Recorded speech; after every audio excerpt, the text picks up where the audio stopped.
Cashier Humiliates, elderly veteran for paying with coins, unaware that Morgan Freeman is watching. Sir, we don't have all day. If you can't pay like a normal person, maybe you shouldn't be shopping here. The words hung in the air, thick with humiliation. The store, which had been filled with the hum of casual conversation, suddenly fell uncomfortably silent. James Carter, a 75-year-old veteran, stood at the checkout counter, his hands trembling as he counted out the last few coins from his pocket. Beside him, his 9-year-old granddaughter Emma clutched his arm, her wide eyes darting between the impatient cashier and the pile of groceries in front of them. Brad, the irritated cashier, let out a loud sigh, crossing his arms. His voice dripped with sarcasm. "Oh, great, we're doing this the slow way." The line behind them grew restless. A few customers shook their heads, some turned away, pretending not to see. But one man in the line didn't turn away. Standing just a few feet behind them, dressed in his signature quiet elegance, was Morgan Freeman. And what happened next left everyone in that store speechless. If you believe respect isn't measured by wealth, comment 1. If you think money determines worth, comment 0. It was a crisp autumn afternoon in New Orleans. An Avenue grocery store was bustling with customers stocking up on essentials before the evening rush. James Carter had always been a man of principle and dignity. He had served his country, worked hard all his life, and despite his old age and limited income, he refused to be a burden on anyone. Today, he had taken Emma to the store to pick up a few things: milk, bread, eggs, and a small treat for his granddaughter. She had stared longingly at a chocolate bar, one that her late mother used to buy for her. James, despite his tight budget, had picked it up and placed it on the conveyor belt. But as he pulled out his wallet, reality hit. He didn't have enough paper money. So he did what any responsible person would do.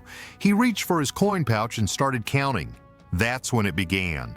The cashier's mocking tone, the judgmental glances from people in line, the feeling of being reduced to nothing in a place he had once walked through with pride. Emma shifted uncomfortably, looking up at her grandfather with concern. "Grandpa, we can put the chocolate back," she whispered. But before James could respond, a deep, unmistakable voice cut through the tension. "That won't be necessary." The entire store fell silent. James turned slowly, his eyes widening as he saw the man behind him. The man whose voice could command a room without even trying. Morgan Freeman. And what he said next would change everything. The weight of a lifetime seemed to press down on James Carter's shoulders as he counted the final coins in his trembling hands. The cashier's exaggerated sigh filled the silence that had fallen over the store, a sharp contrast to the bustling energy just moments before.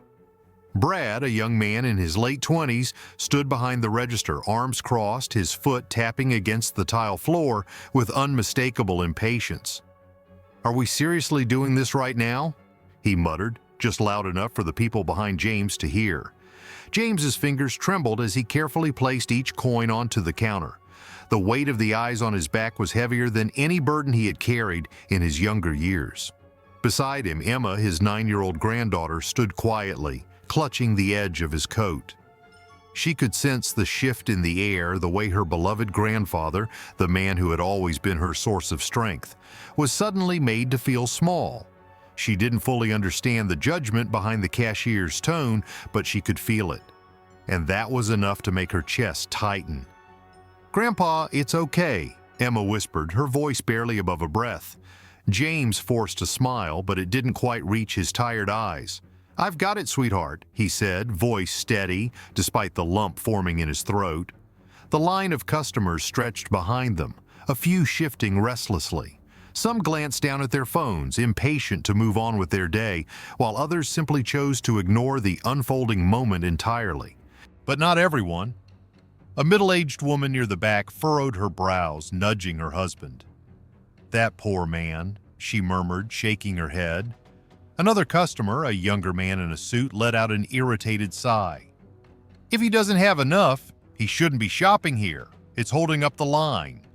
The words stung, but James kept his focus on his task, determined not to let the moment break him. Brad, however, had run out of patience. With a loud clatter, he grabbed a few of the coins from the counter and held them up mockingly. You know, sir, there's this great thing called a debit card. You should try it sometime. A ripple of awkward laughter came from a couple of people in line. Emma's small hand tightened its grip on James' sleeve. James inhaled deeply, steadying himself. "Young man," he said, his voice calm but firm, "this money is just as good as any bill. It has the same worth." Brad rolled his eyes, tossing the coins back onto the counter carelessly. "Yeah, then maybe next time, bring enough of it so we don't have to stand around waiting." "That'll be quite enough." The voice was smooth yet commanding, carrying a quiet authority that cut through the air like a blade. The shift was immediate. Heads turned. Conversations died mid-sentence. Brad's smirk faltered as he glanced toward the source of the voice. His lips parted slightly in recognition, but for the first time since this ordeal began, he had nothing to say. Because standing directly behind James, his deep brown eyes locked onto Brad with quiet intensity, was Morgan Freeman. The weight of his presence alone seemed to make the fluorescent lights overhead flicker a little dimmer, the room itself adjusting to the gravity of the moment. James turned, his breath catching in his throat. "Morgan Freeman," he murmured almost to himself. Emma's eyes widened, her small hand flying to cover her mouth. Morgan offered a small, polite smile, but his gaze never left Brad. "It appears we've all been given an unexpected lesson in patience today," he mused, his voice carrying that signature warmth and wisdom. Brad swallowed hard, shifting uncomfortably. "I was just—" Morgan held up a hand, effectively cutting off whatever excuse was about to follow. "No, son, you weren't just anything," he said smoothly. "You were rude, you were dismissive, and you forgot one of the most fundamental lessons in life, one I would have hoped you had learned by now." Brad fidgeted, suddenly very aware of how many eyes were now on him. Morgan took a step closer, lowering his voice slightly, but somehow making it feel even heavier.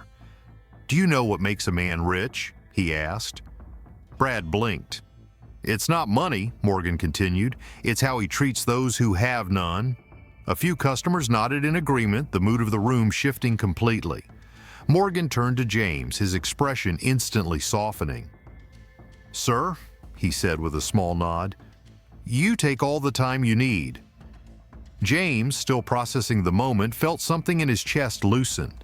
For the first time since stepping up to the counter, he didn't feel rushed. He turned back to his coins, continuing to count at his own pace, no longer apologetic for simply existing in the same space as those around him. Emma, still clinging to his sleeve, whispered, "Grandpa, he's like a real-life movie hero." Morgan chuckled softly. "Well, I try." Brad stood frozen, his previous arrogance replaced by a quiet, dawning realization of just how terribly he had handled the situation. A woman near the back of the line finally spoke up. "You know what? I think I can wait a few more minutes for a good man to pay for his groceries." Another voice followed. "Me too." Brad, realizing that the room had turned against him, swallowed his pride and muttered, "Fine. Take your time." Morgan clapped a hand on James's shoulder, his touch light but reassuring. "You see, son," he said, this time directing his words toward Brad, "kindness isn't about grand gestures. It's about the moments where you could choose to be good, and you do." Brad's face flushed with shame, but he nodded. James, now finished counting, placed his final coin on the counter. "That should do it," he said, his voice no longer small, no longer unsure. Morgan turned to Emma. "And how about we grab an extra chocolate bar for your grandpa? I think he's earned it." The little girl beamed. "Really?" Morgan nodded. "Really?" As Brad silently bagged the groceries, James looked at Morgan, eyes filled with genuine gratitude. "I don't know how to thank you," he murmured. Morgan smiled. "You already have." James frowned slightly. "How?" Morgan patted his shoulder once more. "By reminding us all that wealth isn't what's in your pocket, it's how you make others feel." And with that, the tension in the store finally dissolved, replaced by something far more powerful. Respect. Brad stood frozen behind the register, his earlier smugness washed away by the weight of the moment. The room that had once buzzed with chatter now held a strange, expectant silence. Morgan Freeman had spoken, and now everyone was watching.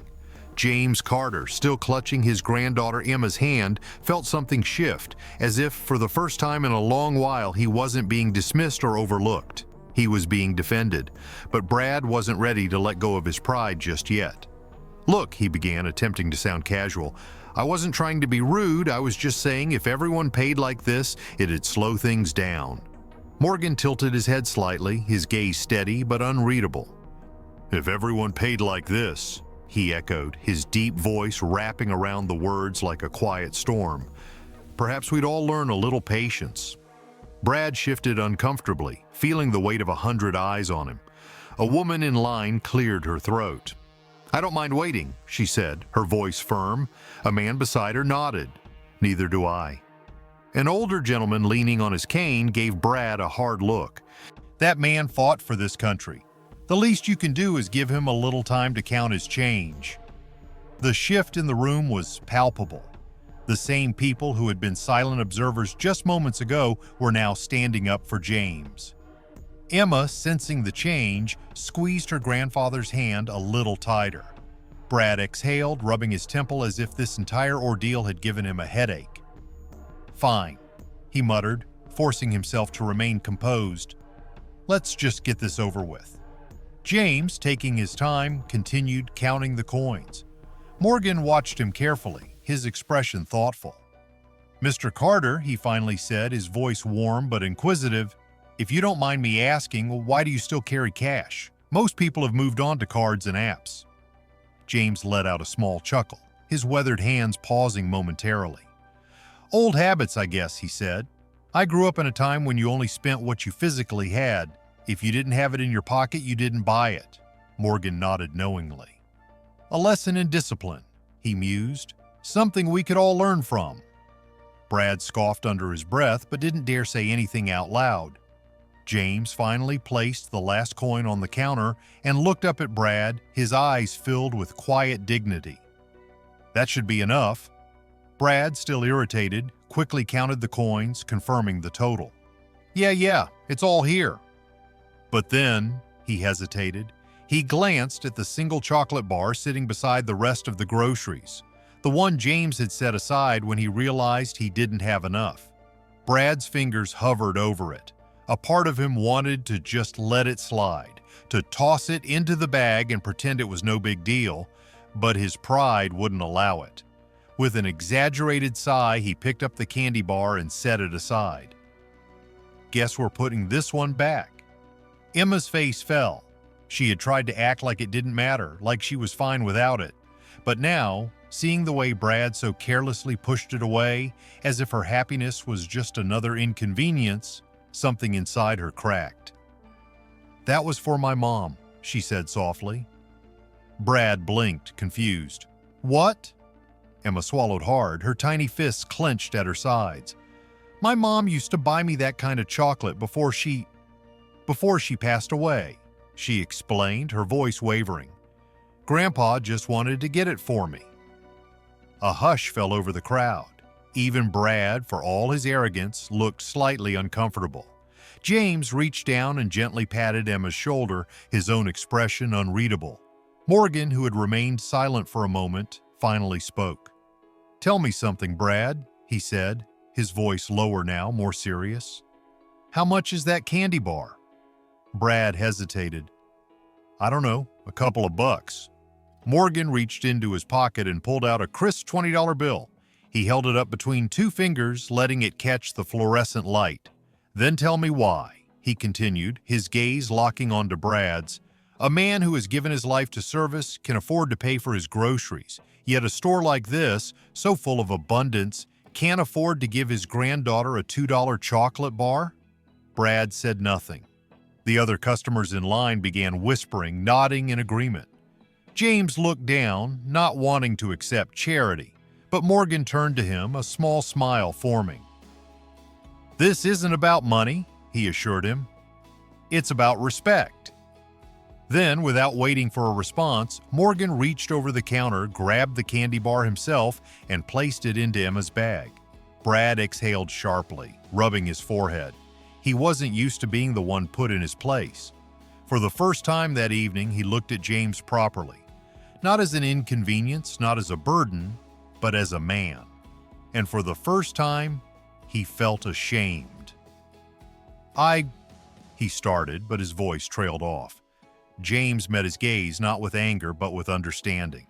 Son, he said simply, respect isn't about how fast you count change. It's about how you see people. Brad nodded once, swallowing hard. Morgan clapped a hand on James's shoulder, his touch light, but full of meaning. You've taught us all something tonight, Mr. Carter, he said, and I think we're all better for it.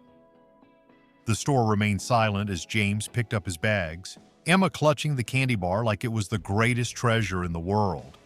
Morgan, with his signature grace, turned back to Brad one last time. Remember this moment, he said, because how you treat people when no one's watching, that's who you really are. Then, with a nod, he followed James and Emma toward the exit, leaving behind a room full of people who would never forget what had just happened. And Brad? He stood there, staring at the register, realizing for the first time in his life that wealth had nothing to do with money. It had everything to do with character. The atmosphere inside Avenue Grocery Store had completely changed. What had started as an ordinary evening had turned into something far more profound. The once busy checkout lanes now hummed with an unusual stillness, as if the entire store had paused to absorb what had just unfolded. Brad, the cashier who had mocked and belittled James Carter, stood rigid behind the counter. The arrogance he once carried had dissolved, leaving behind a man who wasn't sure where to look or what to say. James, still holding his bags, glanced at his granddaughter Emma, who clutched the candy bar Morgan Freeman had placed in her hands like it was a priceless treasure. But the lesson wasn't over yet. Morgan Freeman, his presence as commanding as ever, let the silence linger before finally speaking again. Brad, he said, his voice steady but firm, tell me, do you think kindness is something that needs permission? Brad, now visibly uncomfortable, shuffled his weight from one foot to the other. I didn't mean to be rude, he mumbled, eyes avoiding Morgan's steady gaze. Morgan didn't let up. You didn't mean to be rude? He repeated, his tone thoughtful. Tell me then, how does one accidentally humiliate another human being? Brad's jaw tightened and his hands gripped the edges of the register. I was just doing my job, he muttered. Morgan let out a small chuckle, but there was no humor in it. Ah, yes, just doing your job. That's a phrase I've heard too many times, he said. Tell me, Brad, have you ever stopped to consider that doing your job doesn't have to mean forgetting your humanity? A murmur of agreement rippled through the crowd. The same customers who had once stood in silence, unwilling to intervene, now nodded in quiet approval. A few people even stepped forward, inching closer, no longer content to remain bystanders. Brad swallowed hard, feeling the weight of a room full of witnesses. James, standing a few feet away, spoke for the first time since the confrontation had shifted. Son, he said, his voice gentle but unwavering, I didn't ask for special treatment. I didn't ask for charity. All I wanted was to pay for my groceries, just like everyone else here. Brad looked down at the counter, unable to meet James's gaze. I wasn't trying to make things difficult for you, James continued, his voice laced with patience and understanding. I know what it's like to be young and impatient, but I also know that respect is the only thing a man truly owns in this world, and once you lose it, it's hard to get back. A hush fell over the store. Emma, still holding her grandfather's hand, looked up at Brad with a mixture of curiosity and innocence. Do you think my grandpa is less important because he pays with coins? She asked, her voice soft but piercing. Brad visibly flinched. The simplicity of the question stripped away every defense he had left. For the first time, he saw James differently, not just as another customer, but as a man with a story, a past, a dignity that no one had the right to take away. Brad exhaled, a long, slow breath before finally nodding. I was wrong, he admitted. His voice lacked the arrogance it once carried. James studied him for a moment before offering a small, knowing nod. It's not about being wrong, son, he said. It's about learning from it. Morgan, still standing nearby, smiled slightly. "Well said, Mr. Carter," he remarked, his voice carrying the warmth of someone who had seen many lessons unfold in his lifetime. Brad, determined to make amends, reached toward the counter and grabbed the candy bar he had so carelessly set aside earlier. Without a word, he handed it back to Emma. "Here," he said. "I'm sorry." Emma's face lit up with a smile, her youthful forgiveness almost instant. "Thank you," she said sincerely. James, watching the exchange, placed a firm but kind hand on Brad's shoulder. "You know," he said, his expression softened, "I've met a lot of men in my lifetime. The strongest ones are the ones who aren't afraid to admit when they need to do better." Brad nodded, absorbing the weight of those words. As the moment settled, Morgan reached into his coat pocket and pulled out his wallet. But instead of handing over money, he took out a crisp $20 bill and placed it in the tip jar in front of Brad. Brad's eyes widened. I don't understand," he stammered. Morgan smiled knowingly. "Consider it a reminder," he said, "that generosity comes in many forms. And sometimes the biggest lesson a man can learn is how to give, even when he thinks he has nothing to offer." Brad swallowed hard, nodding. The customers, who had once been silent observers, now began clapping softly, their approval filling the space where tension had once been. As James gathered his bags, Emma clutching her candy bar proudly, Morgan turned to them one last time. "Mr. Carter," he said with a small smile, "it was an honor meeting you." James chuckled. "The honor was all mine, Mr. Freeman." Morgan crouched slightly, turning to Emma. "And you," he said warmly, "never stop standing up for what's right. The world needs more voices like yours." Emma beamed, her cheeks flushed with excitement. "I won't," she promised. With that, Morgan straightened, gave one last glance at Brad, who now stood humbled but changed, and then walked toward the exit with James and Emma by his side. The store slowly returned to its usual rhythm, but there was an undeniable shift in the air. A lesson learned, a perspective changed, and a moment that no one would forget. And Brad? He watched them leave, knowing deep down that he would never see his job or the people who walked through those doors the same way again. As James and Emma stepped out into the cool autumn air, the weight of what had just happened settled in. Emma looked up at her grandfather, curiosity dancing in her bright eyes. "Grandpa," she asked, "do you think that man will be kinder to people now?" James exhaled, looking down at her with a gentle smile. "I think he's already started," he replied. Morgan, walking beside them, chuckled softly. "Funny thing about kindness," he mused. "Once you experience it, it's hard not to pass it on." And with that, they disappeared into the evening, leaving behind a lesson that would echo far beyond the walls of a small grocery store. As the automatic doors slid shut behind them, James Carter and his granddaughter stepped into the cool autumn air. The store behind them still buzzed with conversation, whispers about what had just unfolded, about Morgan Freeman, about the unexpected lesson in kindness that had played out in front of so many silent witnesses. But inside, the most profound change had happened to one person. Brad, the cashier who had once mocked and belittled an elderly man for simply paying with what he had, stood at his register, lost in thought. For years, he had believed that money was everything, that efficiency, speed, and keeping the line moving were more important than the people standing in it. But tonight, he had seen something different. He had seen respect, not the kind that comes from status or wealth, but from how one human being treats another. He had seen dignity, the kind that even the most worn-out hands still deserve to hold. And most of all, he had seen kindness, not as a grand gesture, but in the smallest of actions. A chocolate bar placed into a child's hand, a veteran allowed to pay without shame, a moment where someone chose to stand up when they could have stayed silent. Brad inhaled deeply, then slowly exhaled. He reached toward the register, grabbed his own wallet, and without hesitation, slipped a few dollars into the tip jar at his station. The same tip jar he had ignored every single shift before today. One of his coworkers, watching the gesture, raised an eyebrow. "That's new," she said. Brad half smiled, still processing everything. "Yeah," he murmured.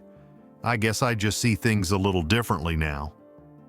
As they walked down the sidewalk, Emma glanced up at Morgan, her young face full of curiosity. "Mr. Freeman," she asked, "why did you stand up for us? You didn't have to." Morgan chuckled softly, his eyes twinkling with wisdom. "Ah, but you see, young lady," he said, "doing the right thing isn't about whether you have to. It's about whether you can." James smiled, nodding in agreement. "And kindness, once given, has a way of spreading," Morgan added. "Sometimes all it takes is one moment, one choice, to change the way someone sees the world." Emma grinned. "Like what happened back there?" Morgan winked. "Exactly like that." And with that, the three of them disappeared into the city, leaving behind a lesson that would stay with everyone who had witnessed it. Through this story, we realize respect isn't measured by wealth. It's shown through our actions. The way we treat those who have the least reveals the most about us. Kindness doesn't cost a thing, but it has the power to change everything. Because in the end, the greatest currency we have isn't money. It's the impact we leave on others.